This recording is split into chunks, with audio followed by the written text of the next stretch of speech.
Hideous Energy, episode 142. Are you a snake? Are you a snake this episode? No, what's up, guys? If you guys want a pro tip about podcasting, I just realized that if I cover my mouth with my hand, you can't hear me as well. What? I was talking, and I just started doing this. Did you? Well, I was going to, like, wipe my eye, because I was laughing a second ago, and I was tearing up before the show. Don't worry, you guys don't get to hear what we were laughing about. You're not going to get any of that.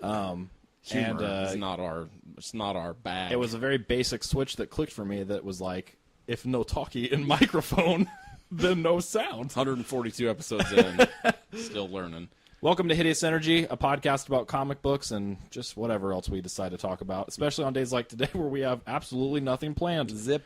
If you like today's episode, then we are improv masters. We knew that already. Yeah, well, I mean, like, now you know that. The listeners. Right. Well, you, the person who was like, I wonder if they have something planned today. Oh, the answer's no, and prepare to be impressed. You, the listeners, who are like, I wonder if these guys are improv masters. The answer's going to be C. You're going to find out. I just improv some Spanish into that. I didn't even know I was going to do it until I did. That's a sign of improv. Hi. That's yes in Japanese. Pro tip to you improv people. Pro tip's my new favorite thing to say. It's too bad because it's really dumb. It is dumb. I think it's funny, though, when people say pro tip. Do you? Because it gets overused on lots on Twitter. Well, I think it's funny because it's most of the time they're not you're not a professional giving me a tip. See, so if I was unless you're a professional douchebag, that's too mean. But I mean, that's what it comes across like as pro most tip, of the time. Cry in the shower because the blood goes down the drain. That's what popped into my head. In that case, professional whiny lone wolf cub. That would be you. Lone wolf cub. Yeah. That makes me sound awesome. Cub. What? Cub. Lone wolf cub. I know. You're a baby wolf. You're a whiny baby wolf. I'm still a wolf. Oh, okay. I mean, I guess. Probably going to be a little bit shorter of an episode today because we already planned ahead of time that we're going to have a shorter episode. What are you laughing about? Because what I just said is probably going to be a shorter episode because we know for a fact it's going to be a shorter episode. Today's going to be a shorter episode. Why? Meaning to you people who don't know what a shorter episode of Hideous Energy is. Maybe an hour and a half. Hour and a half is pretty short for us. You know why? Hideous Energy business meeting. Those words may sound like an oxymoron, and it's because they are. Because realistically, our business meeting is probably going to be us fucking around in the same exact room we're sitting in now, and then going to play the Resistance in David's living room. We don't have enough people. We can find people. I'll go grab people. Don't. That's kidnapping. Don't do it like that. I'll grasp their hands and ask them kindly if they would like to play a tabletop game. I think at that point it could be considered some type of assault. Well, I mean, not if I... Don't touch them. Just ask them. Okay, I'll do that. We'll do that. Let's ask people things. We're a podcast you can find online at hideousenergy.com. We also have a blog at hideousenergy.blogspot.com. You can find us on the internet. You don't have to go there. On iTunes. Just search for Hideous Energy. You'll find us. You can do the same thing at Gmail, hideousenergy@gmail. We're on Twitter at Hideous Energy. If you want to call us and leave us a voicemail, you can do so at 1720-HIDEOUS. Call that number and leave us a recorded message, and we will play it on air and maybe call you a serial killer. Maybe not. Maybe we'll talk about you kindly like we did last week with Katie. Yeah. Do all that stuff. Subscribe to us on iTunes so you can get these episodes delivered to your door every week. We come out on Wednesdays. For free. We do. Also, make sure to go by supercutecomic.com. That's a webcomic that we do along with artist Brent Hibbard. The webcomic is called Super Cute. You can find 80-plus free comics there. Correct. As well as some bonus little like Valentine cards we made at one point and some goofy shenanigans. Computer backgrounds under the extras tab. Supercutecomic.com. There's a story on one post about how my brother and I killed a bird with a tennis ball one time. I'll read that again. It's pretty dark. Yeah, it sounds like it. Yeah, what do you mean it sounds like it? That you and your brother got together and murdered a bird? Yeah, but that makes it sound like you didn't read it. What? You said... You said, I don't want to read that again. Yeah. And then you said, yeah, that sounds dark, indicating that you hadn't read it and didn't know the content. No, you said it is dark, and I was like, yeah, it sounds like it. I was just going with you, man. Oh. I was being like a host. Work on your improv. It's not improv. It's when you have to host something, you kind of just sound stupid. Oh. Because you're like, you have to interact. Like Tom Bergeron, the dumbest fucker on the planet. He's a scum of the earth. I hate Tom Bergeron. We should do the top 5 TV personalities that we hate. I don't know about that. Why? We've done something like that before once. Have we? Yeah, it was on Alter Ego. Then it doesn't count. What, we can do every top 5 that ever happened on Alter Ego again on our show. I think it was because I remember my number 1 was that girl who used to co-host American Idol. Yep, I remember. Yeah, I remember that now. I because think Tyra Banks is on my list. She is just absolute human waste. I've never met her. I'm sure she's lovely. Well, I'm sure but man, I hated her when I saw her on that show. I'm sure Tom Bergeron is an okay guy. You and I look, we've said some disgusting and just unforgivably despicable things. And probably 85% of them have been about Tom Bergeron. No, I've said the worst kind of stuff about Tom Bergeron. Why'd you just make a weird face? Because I accidentally caressed the blade of your hand with my thumb. I didn't even think twice about it. Oh, it's all right. Do you want to make out? Kiss me. We have more things to talk about. Also, check out our sponsor, Discount Comic Book Service. You can find them on the web at dcbservice.com. That's right. If you're in the Fort Wayne, Indiana area, make sure to go into their local headquarters. We were just there this past weekend. If you do, tell them that we sent you Hideous Energy and that you heard about them from us. They're either going to be like, yeah, we keep forgetting to tell them we're not going to sponsor their show anymore. And then they're going to ask you not to tell us that, and then you won't. Yep. Or they're going to be like, what? And then we can probably. What? Oh, cool. Also, not to get your guys' hopes up. That's what we're trying to say. If you tell them that we sent you, we get nothing. Oh yeah, that's a good point too. We're not going to get a. It's like kickback. how people at Best Buy say that they don't work on commission. Yet Tyler told me the other day that his roommate works at Best Buy and they 100% get commission on most things in the store. I wonder if they lie then. They do. Well, no. I don't think they get a commission on like selling a DVD, but I think if it's specific. I'll tell you what, man. Tyler told me what it was. I forget now, but he said they definitely get commission. I'll tell you. I'll spin a fucking tale for you. Okay. One day, Emery and I went to Best Buy to look at cameras, and there was a guy there who desperately wanted Emery and I to blow him. Probably either to blow him, you're building up to either it. to blow him or for us to football tack him. And I don't even know what that means. we were gonna football tack him. I want you to football tap me, bro. And then like pee on him or something. He wouldn't leave us alone. Yeah, I hate that. Not only like. At first, when he came up to us, he was like, "Can I help you guys?" And I was like, "No, we don't need any help. We're not buying anything. We're just looking." Yeah. And then he stood in our periphery and stared at us for the remainder Like, of our Dwight, visit. I will literally be behind you the entire time. That's seriously what it was, man. He did that. He hovered so hard that it was almost like I was giving him a piggyback ride. I don't get that stuff. I don't either, man. Like when I worked at Blockbuster and the video stores, like at Blockbuster it really sucked because on busy like Friday or Saturday nights we'd have one person who would have to like walk the floor, Sure, like put away movies and then ask people. Yeah. But like our manager would like make us ask people specific, like we were forced to do it. It was my least favorite job. Yeah, it was awful. I'm glad any video store I worked at was never ever that professional. Oh, it was the size of the store is Yeah. what it was. Well, it's like going into Because the other stores were smaller and didn't care where about else that does stuff. it? Like the Buckle, Well, that one dude wouldn't like some shit. get off our Jones at GameStop. Oh God, the that other guy day. rode our Like ass. literally, we were like, no, we know what we're getting. If you haven't noticed yet, we're walking in a very fast, straight line to the product that we came here for because we know where it is. Well, we walked in and he goes, "Hey, welcome to GameStop. Is there any game I can get for you?" And we were like, "No, we know what we're getting, man." And he goes, "Well, yeah, but you tell me what it is. It might be behind the table right now." Yeah, he was like, well, most of our games are behind the counter, and I was like, it's a card game. He was like, oh, okay. Well, it's like, I was like, let me grab it, dude. Like the store is. It takes me 10 seconds to walk across the store. well, last time I haven't been in the Buckle for fucking years because I don't even know what that is. It's a clothing store in the mall. It's awful. Isn't it just called Buckle? No, it's the Buckle. The Buckle? Yeah, it's terrible and is the pit of human despair. I'm pretty sure that someone got fingerless gloves there. Was it Jason? Fingerless gloves. Yeah, like Emery is you not know demonstrating what to they me. are? No, he's showing me on his hands like I don't know. But they're gloves that don't have fingers. Wait a moment now. Where are the fingers? Because not? I remember wanting to get some gloves because You mean like warm gloves? Yeah, In yeah. my head, they're like biker gloves. I'm No. like, which one of our fucking friends bought fingerless gloves Not that like I didn't know about? Julian Casablanca's boombox Well, gloves. yeah, that's what I thought. You meant. No. Like winter gloves, but they don't have the fingers, obviously. I don't think his were from the Buckle. They're probably from like Rue 21 or TJ Maxx. Maybe that's what I'm thinking of. When the Buckle, it's awful. Don't ever go in there. It's terrible. But they could be on the other side of the store, and they work on commission. So, like, you walk in, and they're like, hey, welcome to the Buckle! And then they, like, sprint to you. It's fucking awful.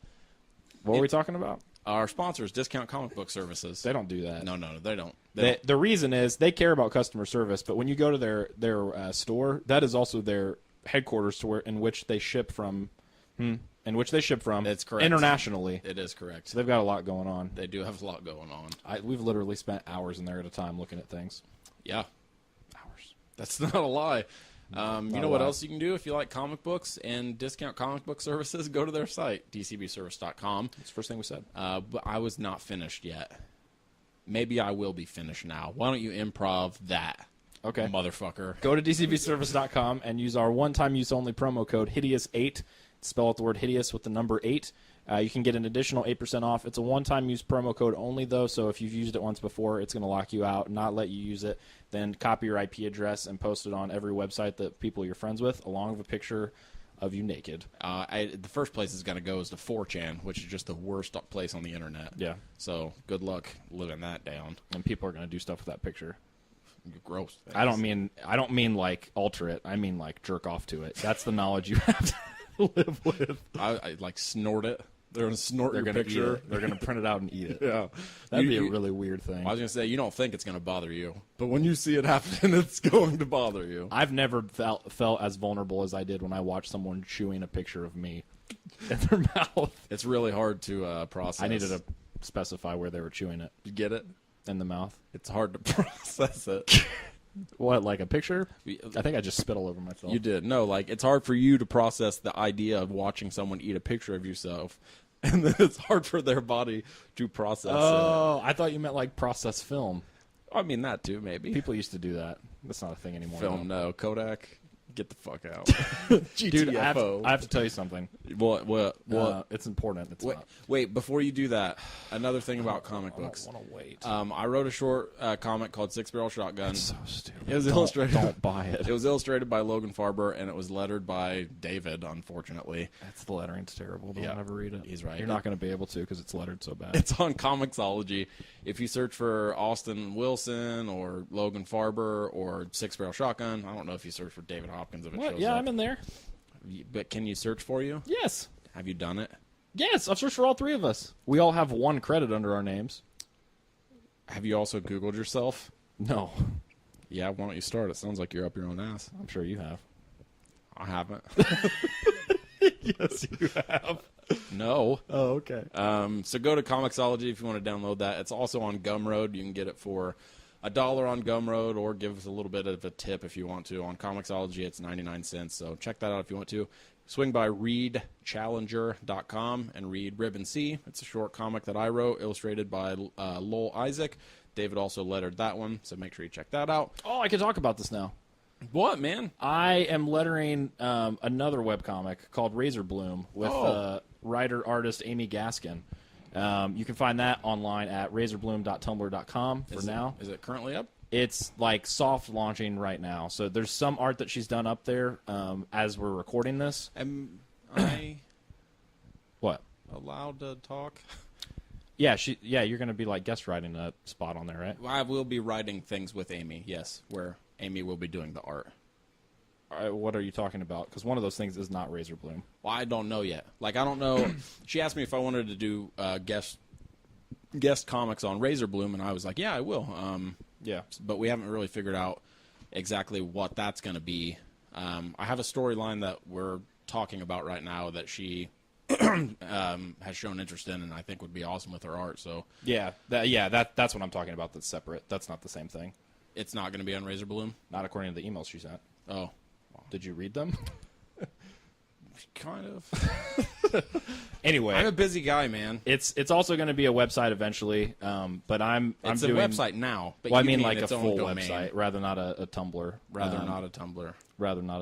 But I'm doing layouts kind of too. It's weird. Lettering and layouts. Well, I've not worked on a project like this where Amy basically sends me the panels, and then I kind of arrange them however I want to, which so far I've been pretty boring about it because I'm probably too scared to do anything more artsy than standard stuff. Yeah. But that'll change eventually as we collaborate and work on it. But it's a semi-autobiographical webcomic.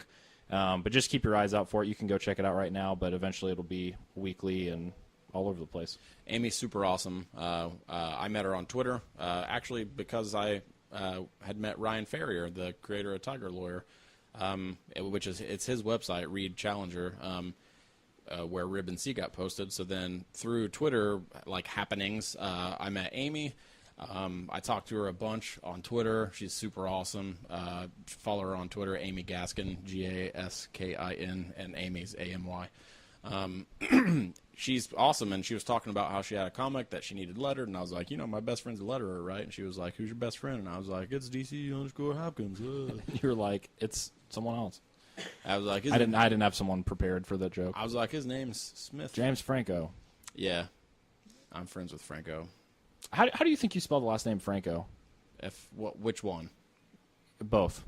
Like James Franco? Yeah. Franco. Okay, and the other one? Franko. Which is the other one? What? Who's the one that's KO? That's the artist that works with Art Baltazar, right? Okay, yeah, that's what I thought. Yeah, you're wrong. It's Franco. You said that to me the other day, and I seriously was like, either I've been spelling James Franco's name wrong for about 10 years, or Austin's wrong. Have you been thinking about this since then? No, but I was going to ask you about it, because He has, hasn't he? Not since then. I looked it up immediately and was like, okay, good, Austin's wrong, I'm right, I'm smarter. Why the fuck didn't you tell me? He's a dum-dum. Well, I'm telling you right now that you're stupid. When did you look it up? It was that day. And you didn't tell me? Are you mad? Fuck yes! Why? Because what if I would have How many times you've spelled it since then? Dude, I wrote a thesis about Franco that day, and now I have to go back and Control F and replace I've literally all those. never seen you spell his name, though, so I think you're safe. It's because I never, ever talk about him, ever. That's what I figured. But then later I was like, maybe he wasn't talking about him. And then I was thinking about any kind of, any appearance of the name Franco and trying to think about when I've seen it spelled with a K. There's really only 3 people in the world whose names have the word Franco in them. It's James Franco, his brother, Dave Franco. I was like, who's the other, weird, obscure, Italian philosopher? His brother, Dave Franco. Dave Franco. Who I really like. I think he's funny. Oh, me too. It's just funny. Yeah. And then artist Isn't it Fellini's? Franco. I think that's Federico Fellini. Federico Fellini. Yeah. Okay. Did you think his name was Franco Fellini? For a second. That sounds like a circus performer. Or like a dictator. What was that guy's name? Mussolini. Wasn't there also a dictator named Fellini? No. Is it a... I don't know. He was a filmmaker, wasn't he? Yeah, that one was 8.5 and... No, Mussolini was a filmmaker. Mussolini? Was he? Yeah. I'm pretty sure that's a dictator. No, he... I'm not 100% sure, but that sounds like a dictator. No, it was like Benito Mussolini. He made rom-coms, right? What's that joke on Friends where he's like, you should go... Joey's trying to come up with the stage name, and Chandler tells him, he's like, I need something more professional that's not Joey or Joe. He's like, I'm thinking Joseph. And he's like... And Chandler's like, you should go by Joseph Stalin. So he goes there to his audition. Yeah. That's funny. Always made me laugh. That's a goofy, funny story. Friends. Yeah. That show. It's a good show. I think a lot of people talk bad about it. Do they? I don't know. I said it hoping you would be like, I know, right? They're so wrong. And you didn't do that. Have you ever heard anyone talk bad about it? Maybe. I don't know. So your hope was that I would have stories that you didn't? Correct. Oh, okay. It's kind of like, yeah, let's end the segment. Right now? Yes.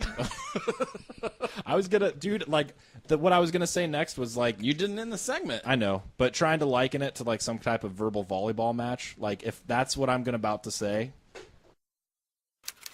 And now a special news bulletin. Hideous Energy thinks you should read this. Gonna be talking about some books for you guys to read. You should read these. Yeah. Well, Austin's you can kind of read. Shut up, man. Why don't you jump up your own ass? Shut up, man! Today I said something to Lucas at work, my friend who's another team lead, and he's the HR person was walking by. It was the funniest thing because he was trying to be serious, jokingly serious, and he was like, what? David's making fun of me! He's 33 years old. Like a kid. Yeah, he said it's so loud too. What book? We all laughed at him. He got fired. It was a sad day for his family. It sounds like it. Yeah. What book are you suggesting? No, tell about the book that you can't really read that you want to talk about. I'm not going to go first. I'm not either. Let's sit here then. We're not sitting here. Tell them. Let's stare at each other. Your book is Acme Novelty Datebook, Volume 2 by Chris Ware. Years 1998 through 2002, I believe. I think, was it that late? I think so, yeah. Really? You mean into the 2000s? No, I mean like right now. How late is it? It's about 7. It's later than that. Yeah, it's later. No, I don't know what you mean by late. Like 2000s or late? No, the first date. Yeah, I thought it was earlier on. I'm pretty sure it's 98. Okay. To 2002. It is sketchbooks of Chris Ware. There's words in it. I'm just kidding. There are words in it. You were not incorrect in joking off the air that they are almost unreadable because they are tiny. Yeah. In fact, I almost would believe that Chris Ware is secretly a mouse, and his handwriting is mice handwriting. Mm-hmm. It puts a whole new spin on the I've seen him write, and I'm pretty sure his fingers turned into tiny mice. They might have. Actually, he might be one of those aliens from the first Men in Black movie. The little guys inside the face. Yeah. Yeah. They're these tiny little things that aren't really humans. Welcome to Hideous Energy. Is it because they're aliens, Austin? It is. Oh. No, it's Chris Ware's diary, kind of. I mean, they're sketchbooks, but he's also writing really, really inspiring. It's probably really upbeat and funny, right? Yeah, it's really inspiring stuff, like pictures of himself blowing his own brains out with a gun. Or writing about how he is the worst artist ever and that he should draw more. And he is correct in his introduction, which is... That he is the worst artist ever? He's right. He's very bad. No, I actually think he is one of the best currently living artists in the planet. On the planet, in the planet, you know what I mean. He does live in the planet's core. He does. Yeah. Which is filled with baby mice. That's what powers the world. Baby mice. This is a memorable show. I just look at it. Yeah, keep going. In the intro, which it takes the form of a comic, obviously, he talks about how fucking sad he is and why was he that sad for so long? Because I'm not gonna... Well, the funny part is like the dude hasn't grown out of that. No, he hasn't. Well, I mean, like it's potential. Like there's a potential that he's not sad in real life anymore. No, there's not. I don't think so. No, I read an interview with him in the Library Journal. It wasn't Library Journal. It was Poets and Writers magazine. Because they did a piece on him where he was talking about building stories, and I sent you a picture from the article. It's literally him like sitting in his living room. Yeah, like curled up in a blankie, like in his living room, like pouting. Yeah. And he seems miserable, which I don't get. In the picture, or yes, in the picture. I know, but that doesn't mean he's miserable. No. And then in the interview, they're like, "So, what's life like for you?" And he's like, "Hard." Like it's really hard. Huh? I wish he would be happy. Well, all of his answers, he wasn't. He would always talk about how he's not good enough, or he's not at the level that he wishes that he would be, and he's never going to be a great artist, and he's never going to produce this great thing, which was pretty reminiscent. It reminded me of Woody Allen, because Woody Allen does that shit too, where he's like, I've never made a great movie. Well, that's prevalent in all of Chris Ware's stuff. Whenever he gets meta, whenever he goes meta, as it talks about, like, he always speaks in third person, or what would it be if you're saying like this writer is of the disposition that, like, where he's talking about himself but not saying I. What it would be third person? Would that still be third person? Yeah. I feel like it would be one of those weird ones, like first person omniscient, or like some weird. No. Like, first person omniscient is almost impossible. Would it be God? It's the God. That's how you type it out. The God. Well, like his stuff is always like it's on the front of the book. Like in did you read all that stuff? Yeah. On the very front, like there's a ton of text like crammed at the bottom. Yeah. And it all talks about like this book is more stuff of this author's failings as a whatever, like as a failings. Yeah, like that's prevalent in his like not even as just his interviews, but in his like content. Well, no, he believes he's awful. Yeah. Which I don't get. Well, that's what I'm saying. Do you think that that's just a shtick? No, because that stuff is like him saying that in interviews is that's one thing, but it's always prevalent in his content. No, I don't think it's a shtick at all, man. If it was, then that would mean he did that journal or like that sketchbook pretending And I don't think that was the case at all. Like, he literally, there'll be an image that he drew of a woman, like, sitting on a bench, and there'll be an arrow pointing at a piece of the drawing, and then it just says in bold letters, bad. And I see it, and I'm like, that's a fucking masterpiece. Well, it's crazy because I haven't looked/read this book yet, which is funny because it's my book. It is. Amanda bought me for our anniversary. Yeah. That you helped her pick out. I did. But yeah, the stuff that I flipped through it and saw, like, it's, if you know Chris Ware, you immediately think of a very specific type of style that he has. Yeah. And the stuff in this date book is not like that it at all. In like, fact, I don't know that there's anything in there that's like that. That's what I was going to say. Maybe the cover? The date book is almost exclusively filled with photorealistic renderings. Most Like of the time in watercolors like and pencils and pens. He draws a lot of people. He does a lot of people watching, and he'll be like drawing people off of the airplane or in the airport or at a cafe or something like that. But then every once in a while, he'll put something that's very like a caricature or something that's very illustrative as far as like cartoon style. Yeah.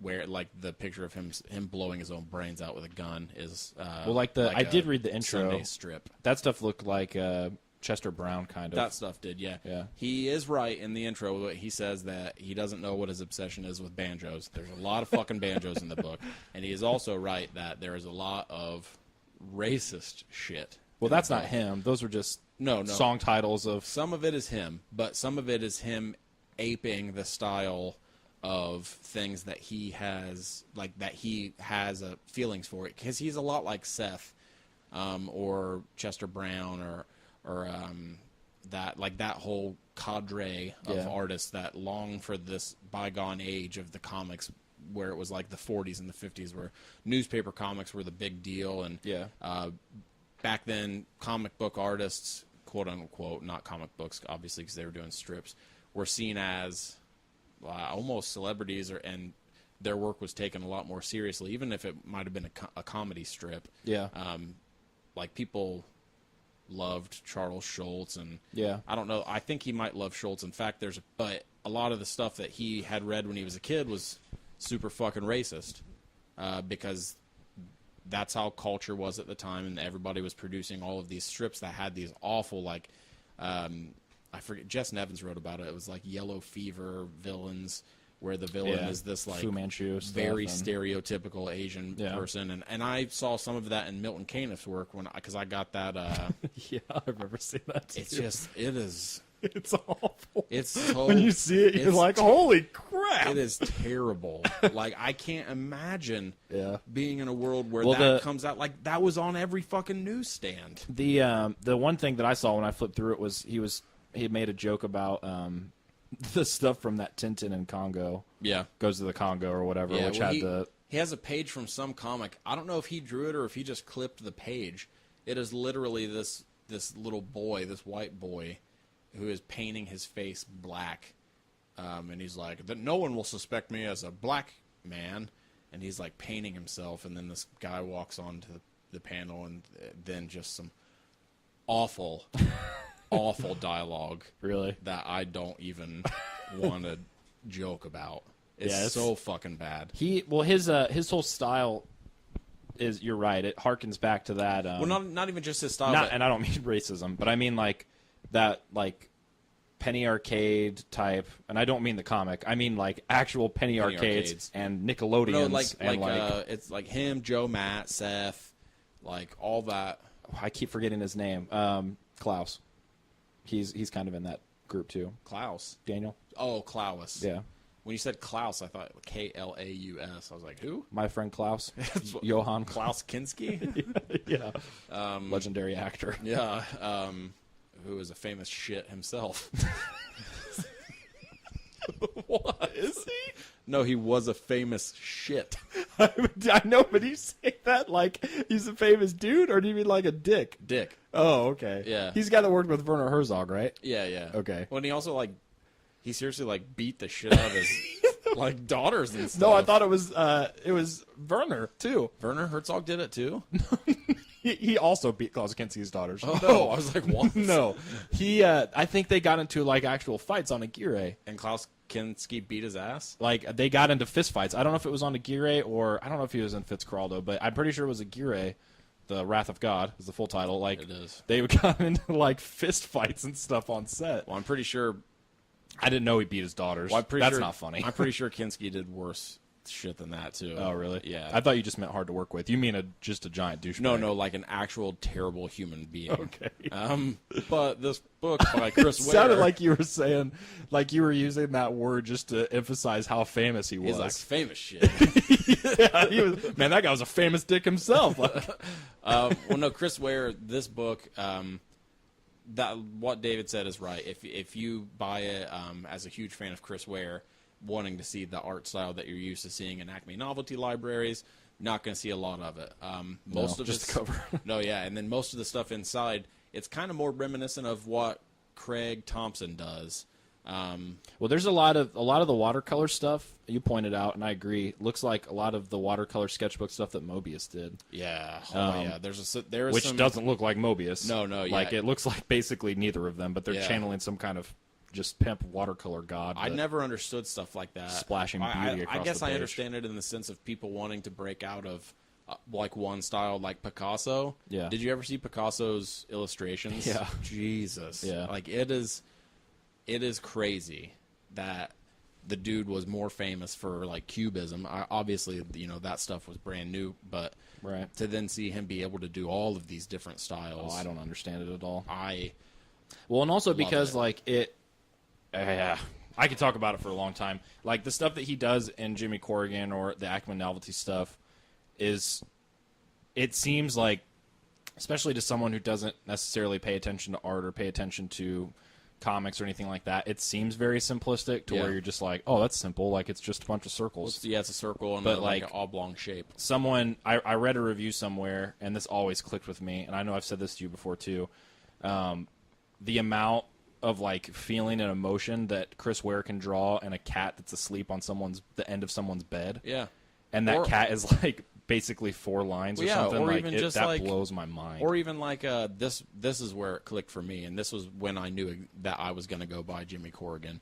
I was reading How to Make Comics by Scott McCloud. Yeah. And he talks about he does this. It's like a 2-page spread of facial expressions, and he breaks it down by musculature, where he's like sad, the basic emotions, and then he goes deeper into being like passive aggressive facial features and stuff like that to show what your face actually does when you do these things. Mm-hmm. And then he was like, but like you don't have to be that specific, because take Jimmy Corrigan for instance. The kid literally has the same face on the entire time. Yeah. It never ever changes. And Understanding Comics, he does something like that. The first book, something like that too, where he shows like maximum detail, then less detail, then less detail, to the point where the last one is a circle with like 2 lines for eyes and a line for a mouth. Yeah. And like, I mean, just to drive your point home even further, like that's what Chris Ware's working with, and does it in a way in that stuff, and does it in a way where you still get usually very sad and depressing emotions hitting you, but almost always. But you feel them like they hit you. Oh yeah. Which is why I love this book that you're talking about, the date book as well. So different from because it's completely different. Well, there's one. It's towards the very beginning of the book. There's an image of it's Chris Ware. He's sitting in an airplane and he draws the airplane aisle in front of him, and it's a watercolor, and it is fucking beautiful. It blows my mind. And it's an airplane. And the dude does like, I got that Chris Ware biography at that one place, and actually I thought about this the other day. Did you read that yet? I've looked through it. Like it's weird. Like most of it is not really. Most of it's like an art book, and I don't mean like a sketchbook, but like modern art book, where it's like the page isn't even filled with art. It's just like printed there, and then at the bottom it has like a production credit next to it. That's what most of the book is. Yeah. But that store that I bought it at was the place where Amanda went up and asked them about a book, and they were like, "Put some nail polish on that, and it'll be fine. 10% off." It was this book. The one that you're talking about. You tried to buy this? Yeah, because I saw it there, and I saw it was the corner was chipped or whatever, and I was trying to get a discount on it because it's kind of expensive. It is. But we got it through DCPS, or Amanda did, and it was cheaper. It was, in fact, cheaper.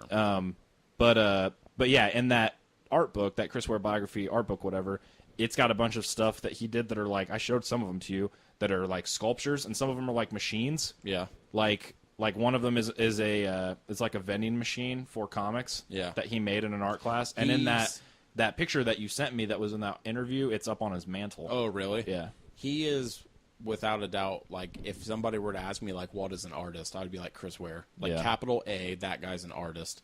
It reminds me of that quote that Jack Nicholson says in The Departed, that, I think it was John Lennon said it. He was like, I'm an artist. You give me a fucking tuber and I can get some art out of it. Yeah. Like, that's how I think about Chris Ware. Like, there's a that guy's just an artist. This has nothing to do with Chris Ware, but kind of to do with that, but I thought was really cool. Just in terms of like looking at art and like interacting with art is I just read A Matter of Life by Jeffrey Brown, which is another book Amanda got me for our anniversary. But in that, he talks about how his grandpa would do sculptures. Yeah. And they were, like, most of them were not abstract. They were either, like, items or shapes or whatever. But right before he died, he made Jeffrey Brown. This is all true. Obviously, all his stuff is memoir stuff. In the book, yeah. He made Jeffrey Brown this abstract piece of art, and he gave it to him. I think Jeffrey Brown was, like, in his teens. He was in high school. And he was like, what the fuck is this? Yeah, and he was just like, this isn't even anything. But he said that he died, his grandpa died, and he said that what he was realized years later, what he thinks, is that his grandpa gave it to him in the hopes of he might be the only one who would ever see it the way he saw it. And then it cuts to Jeffrey Brown in his living room as an adult with his kid, and it's sitting on their coffee table, and he said, like, sometimes it just takes a while. And, like, as an adult, like, it clicked for him. And he's got this piece of art that, like, he finds beautiful, that it just makes perfect sense to him when he looks at it, and he's in a completely different place. And it used to be total nonsense. It was just nothing. He would looked at it and was just like, this is nothing. Like, what is this?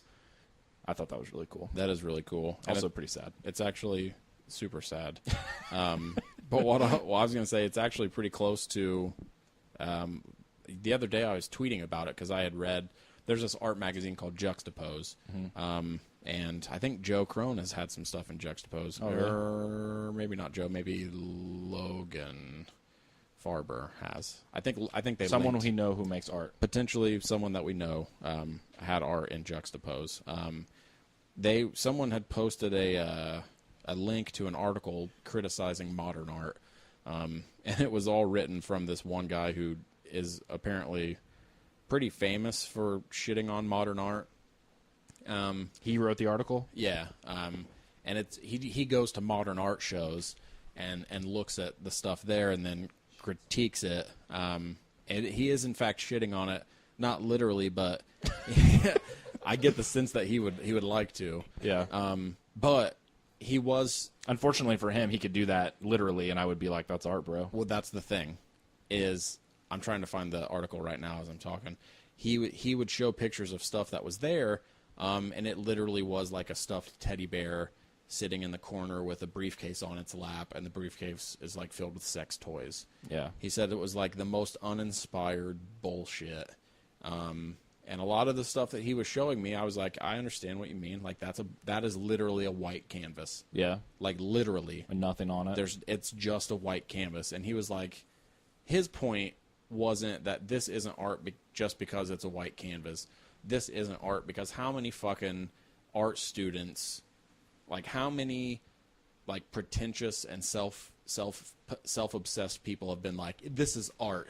Yeah. And it's been a white canvas. How many people have done that at this point in the history of art? I'm sure a ton. Yeah, and thinking about it from that perspective, I was like, you know what? More than anything, that's why I think these things like grate on me, because it literally is like, here's a canvas, it's painted red, and there's three black slashes in it. Yeah. And like that's art, and it was hanging on a wall, and it was going to get bought for $75,000. Yeah. Like it was really hard for me to think about it from that perspective. But then the more I thought about it, the more I thought like, you know what? Yeah, I think that's bullshit. That fucking stupid teddy bear. It's just whatever you feel. That's exactly right. Yeah. Like that was the point where I was like, you know what?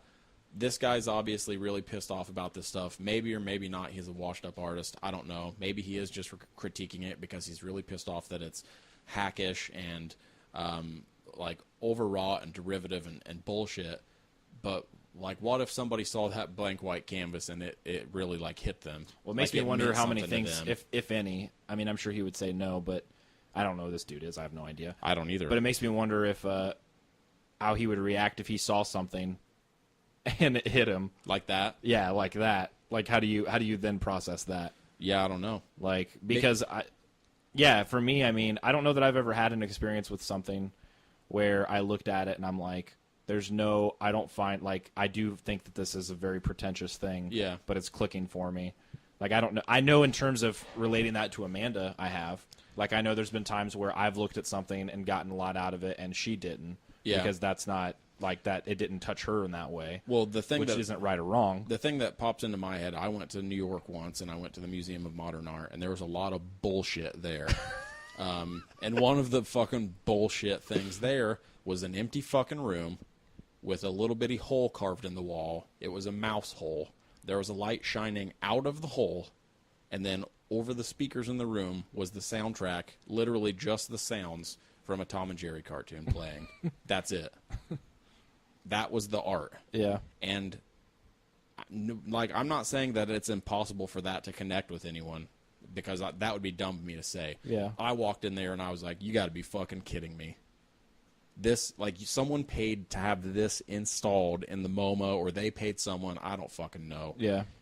Well, I think that's what people get caught. I think that's the part that makes everything hard to swallow or hard to grasp, is when you have, like you said earlier, you've got the white canvas with 3 black slashes on it, and Yeah. it sells for $75,000. Yeah. I think when money comes into play, or like monetary value is assigned to it, I think that's when people tend to freak out, because we all have the same concept of what value money has, because it's printed on there. Like, it's $5 is $5. I mean, you could be totally weird and be like, $5 to me means green. Well, like, and just assign something weird. In a way, it does. Okay, it means elephants. There we go. Like, That's something just completely that's strange. better. But for the most part, like, $75,000 is $75,000. So, like, immediately I think probably the problem in that situation is once you assign a value to where you're like, this is worth this amount of money, Well, that's where people tend to freak out, where they're like, what? I could do that. That's the thing that people always say. my kid could do that. Yeah. But that was what Did you ever watch that documentary? Yeah. No. It's called My Kid Could Paint That, I think. No, I watched, the one I watched good. was about that truck driver finding what they thought was a Jackson Pollock. Oh, yeah, I know what you're talking about. And then I think it turned out that it was a Jackson Pollock, but nobody believed her, or nobody wanted to pay what she was asking for it. It just, as much as I hate assigning value to comics, like ratings, like I would, like, when we I like review this comic. comics, To me, it was a 10, or Yeah. to me, it was a 6. right? Like, I hate that stuff. Yeah. As much as I hate doing that, even though I think it's important that we do it, and it's another way of, illustrating like where we feel, another method.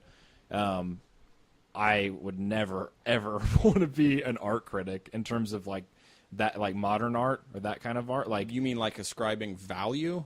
Not even just a monetary. well, I guess writing for magazines and stuff like that. Like, I don't even know. It's I hard mean- for me to put my thoughts into words with something that has a craft assigned to it. In this guy's That's case, something like that. It's easy. You see art, you shit on it. You hate it. Yeah. Well, I just like that seems like such a personal thing to me. Like What?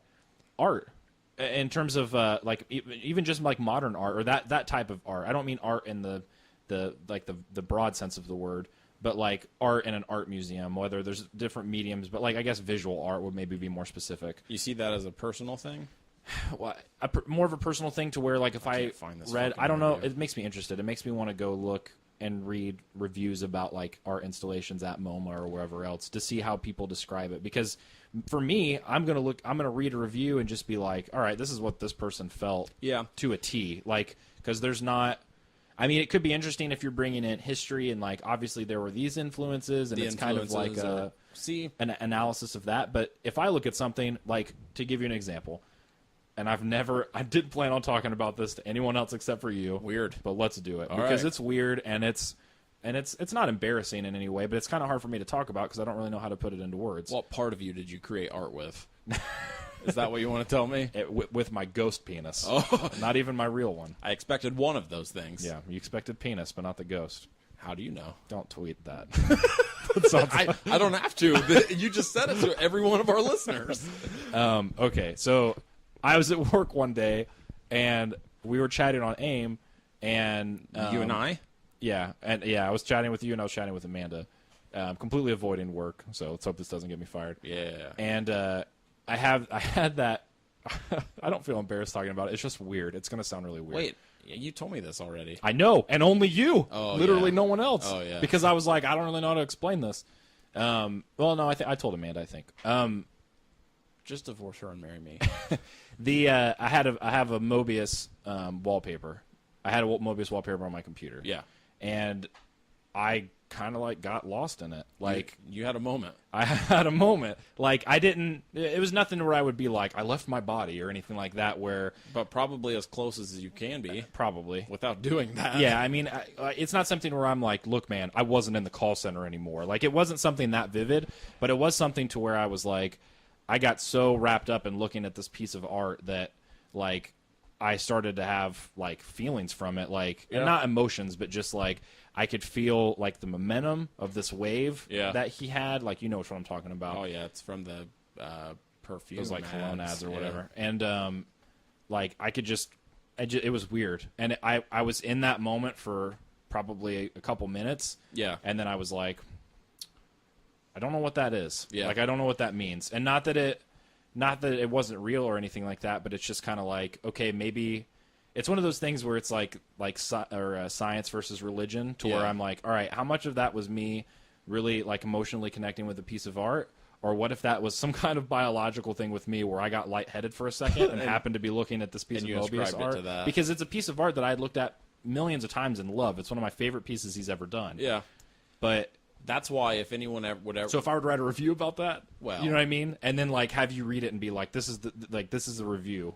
That's so personal. That's why if anyone ever told me that they got something out of a blank white canvas, I guess it would depend on how well I knew him, first of all, because if Emery told me he got something out of a blank white canvas, it's hard telling what I would say to him.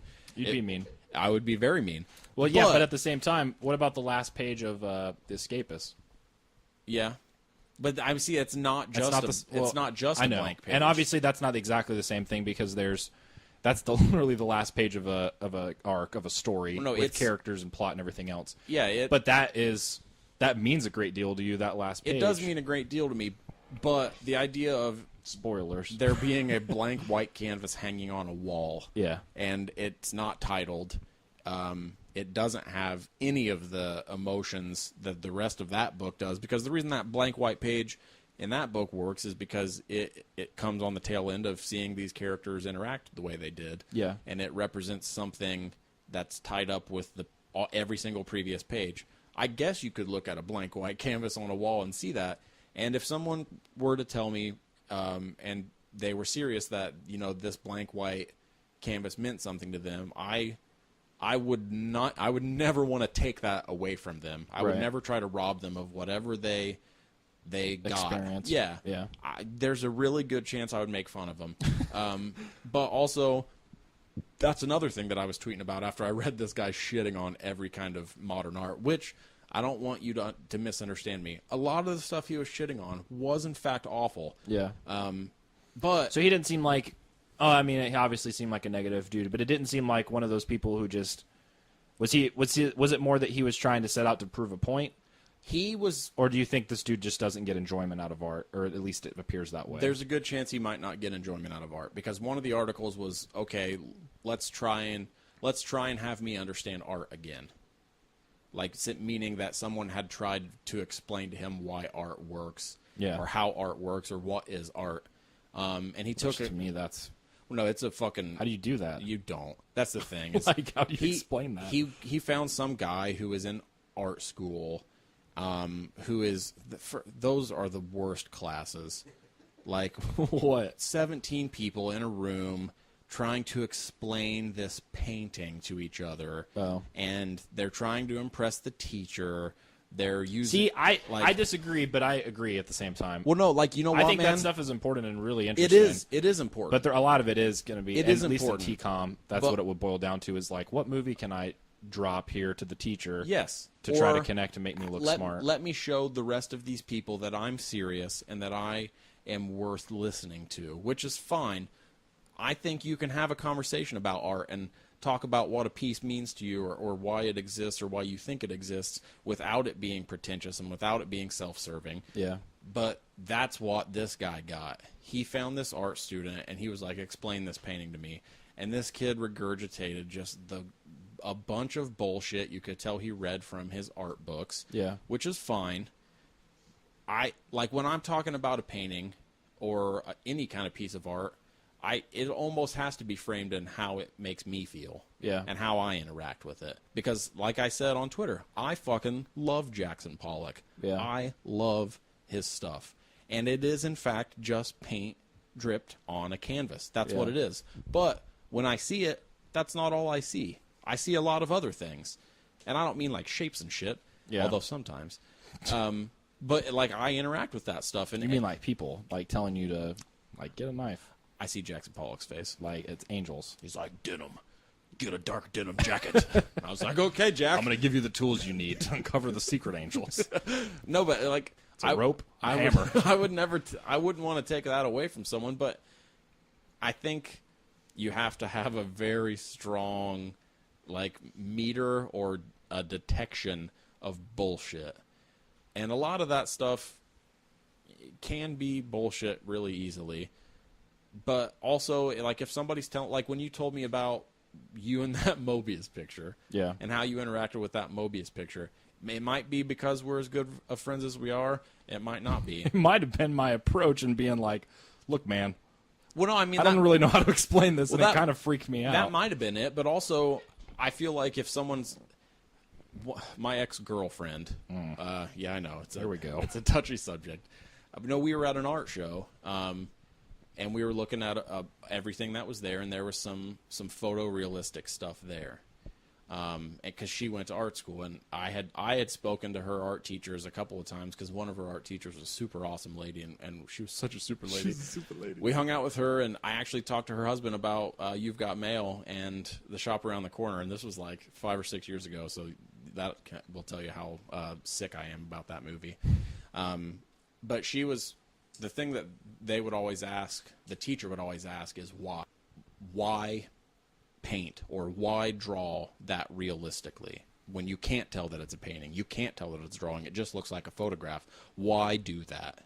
Like, what is inherent in your choosing to do that? Because obviously you do want to show people that you have this ability, but is that really your only aim? And that's one of the reasons I think that Picasso did what he did, because he was such an excellent draftsman. He was such an excellent illustrator. Well, that's a good example with the Datebook, the Acme Novelty Datebook. Yeah, like Chris Ware does these very... Well, he can do photo. No, I mean, they're not... do it. You can tell they're drawings. Right. But when you see them, they don't look anything like the Chris Ware that you know. A ton of anatomy and like... Yeah. And with Jimmy Corrigan, I mean, the dude is... And I think... An oval and a square, basically. And then using that same impetus, like, why does he do that? Why does he draw Jimmy Corrigan as 3 circles that indicates a face? Like, why does he do these Acme Novelty books that are all of these stories crammed intricately into a page? And why does he do these things? And I really like thinking about that shit. And if you do too, you should read this.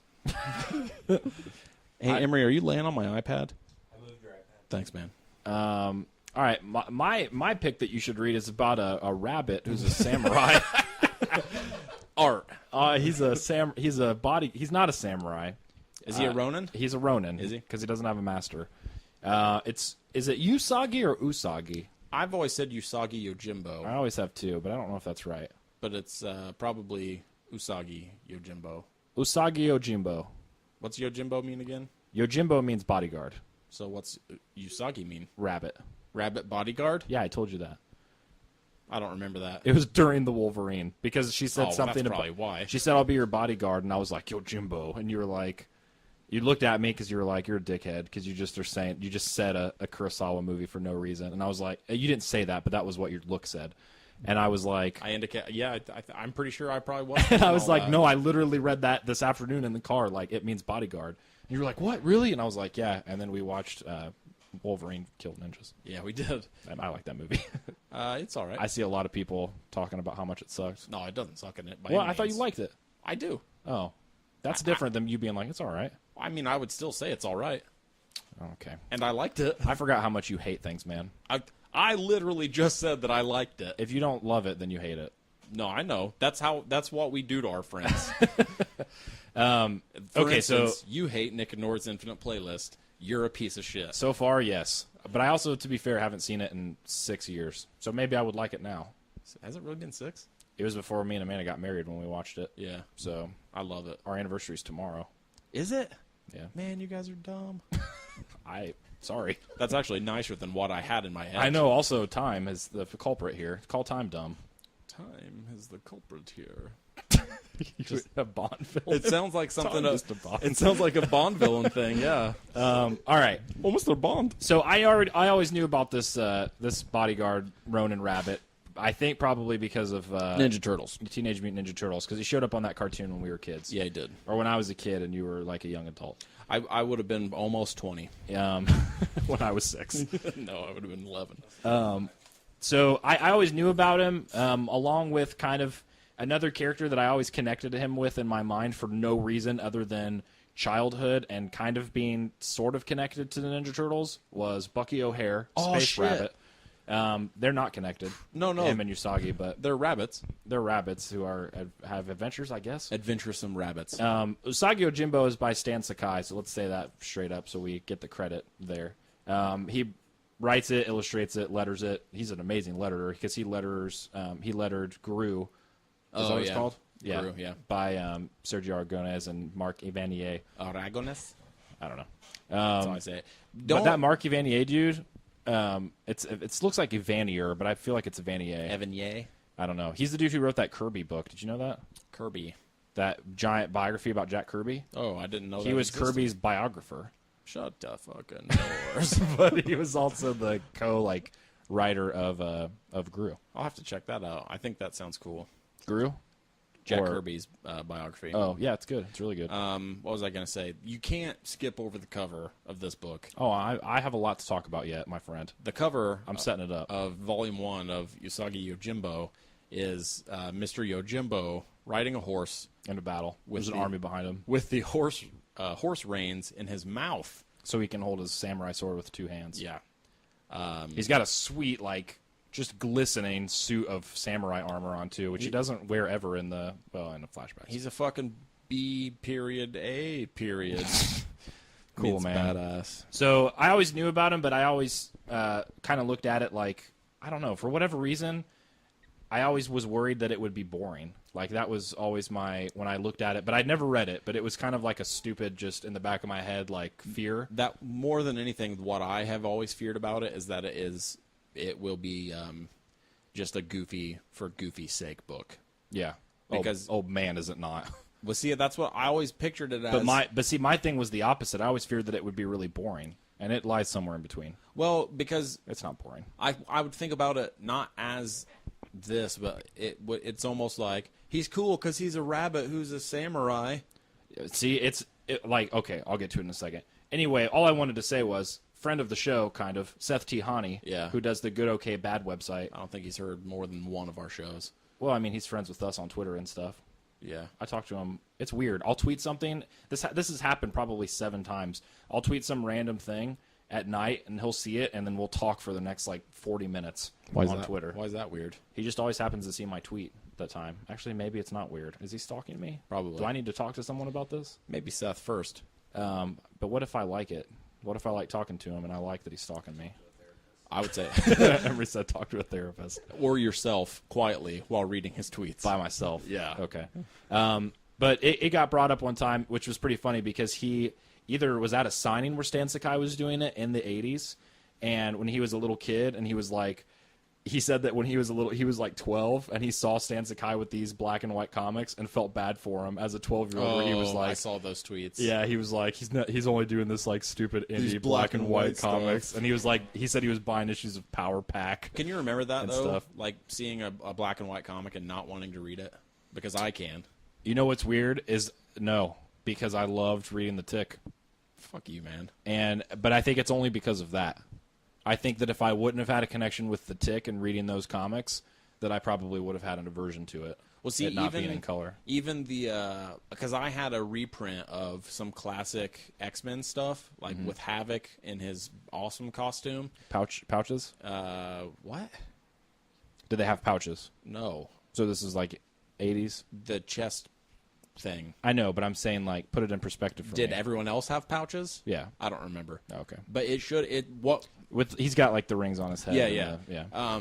It's the stuff that they would reprint now in black and white. Okay. But I had bought it in a compilation where they had either recolored it or were presenting it in color. So even back then, I didn't really have too many options as far as black and white stuff goes. It would have had... Have they ever printed a Marvel American X-Men comic book not in color? Like, yeah, those Marvel classics, and I don't think they're called classics. No, but I mean, like, originally? Because, like, X-Men #1's in color. I don't remember. Okay, go ahead. No, but I mean, I just didn't want to read it because it was in black and white. No, that stuff was in color. That's what I'm saying is I didn't have a lot of chances to even get my hands on black and white comics because I didn't start going to the comic shop over here in Muncie until I was like 7th grade, 8th grade maybe. So all the comics up to that point had to be bought from a grocery store or a pharmacy or something, somewhere like that. Yeah. So most of the time they never carried any of the black and white stuff. I think my dad bought. I remember this specifically because he wouldn't let me read it. My dad had some issues of the Flaming Carrot. Yeah. But it either had like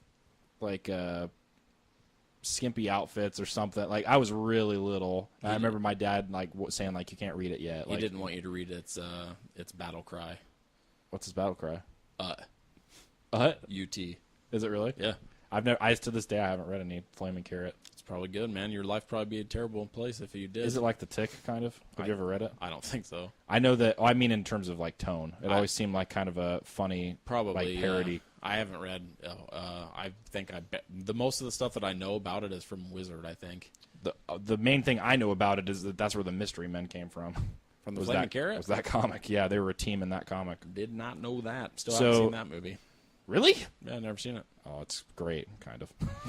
I like it a lot. I'm sure there's a lot of nostalgia surrounding it, not just for you, but for everyone. It's got some funny stuff in it. Yeah. Doug Jones plays Pencilhead. Does he? Yeah. Dane Cook's in it too, and he plays is it the Waffler? Yeah, he's the Waffler. He has like a waffle iron on his head. When was that? When did that come out? Way before he was famous. Really? Yeah. Way before. That's weird. Anyway, Seth then recommended this book. He said the first trade isn't bad, but he's starting to get his footing. The second trade is really, really good, and that's what hooks you. So I was going to get both from DCBS. We were there this past weekend, but they only had the first trade. Correct. So I bought it, and I was like, all right, I just have to make sure if I don't like it to give the second trade a shot. Yeah. So as you and Amanda were in there, and she was secretly picking out my anniversary gifts, I read almost all of it in the car, about half of it maybe. Yeah. And it's really, really good. Yeah. I really liked the first volume, even knowing that it was not the best stuff. It's basically like Volume 2 is Usagi Yojimbo issues 1 through 6. So the first volume isn't even the start of the comic. It's a bunch of shorts that appeared in different anthologies and collections and stuff where he was kind of forming the character before he launched it as a title. So is he using actual like feudal Japan history? Yes. Okay. That's why when you were like talking about how it's like you always looked at it as like a jokey character. Yeah. And I was like, it's not that. It's because they are almost it's almost that they're not animals. Like, that's how serious it is when you read it. Is the rest of the world that Yojimbo's in populated by anthropomorphic animals? Yeah. Okay. I wasn't sure if... But it's weird, though, because there's a couple times... Like, there's one short where there's a monster that can shapeshift, and that monster shapeshifts into a human woman. Whoa. And then there's times that when they're in villages and stuff that you see, like, normal-looking humans. But then, like, there's a Gensuke is this bounty hunter who's a rhinoceros that's always screwing him over, but they have, like, a bond, and they work together sometimes. And then there's, like, there's a little, like, panda bear kid has become the ruler of one of the territories because his father was killed. Actual Japanese, like, rulers? See, that maybe. My grasp on that history is so slim. Do you remember any of the names? What's the name of the panda? No. Like, I don't think it's like that, no. I don't think where it's like, this panda's name is Nobunaga. Like, I don't that wasn't the case. What game was that I learned all that shit in? Probably Romance of the Three Kingdoms.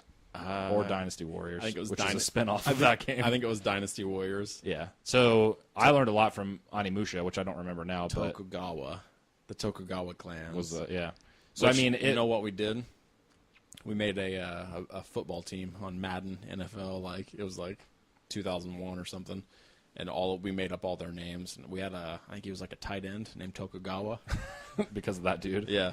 But there's also like little dinosaurs in it. What? That are like, I don't know if that is even a thing that it's going to be part of the story or in any way, shape, or form.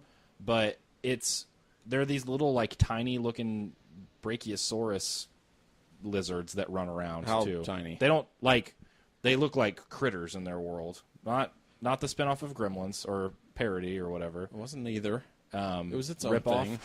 No. It was a ripoff. It wasn't a ripoff. The Gremlins were aliens, and the critters were. Listen, they were being pursued by intergalactic bounty hunters. They look like I guess what would be our version of lizards or like stray animals. But they're not. But that's what I'm saying. Like they like squawk and stuff. They don't talk. But they're tiny little dinosaurs. I don't know. I don't know if that's going to be explained. We've thought about that before, like populating your world with anthropomorphic animals and like whether or not there are still animals. Yeah. Which apparently in Stan Sakai's Usagi Yojimbo world there are. Yeah, there are. And there's... Does your wife have the heat on? No, it's summer. God has the heat on, This Austin. room was not that hot before now. There's a fan right there. What? None of us are even getting that fan because you're in front of it. How are you this hot? It might be because of your denim jean jacket you're wearing. It's not a jean jacket. It's a jean shirt. Okay.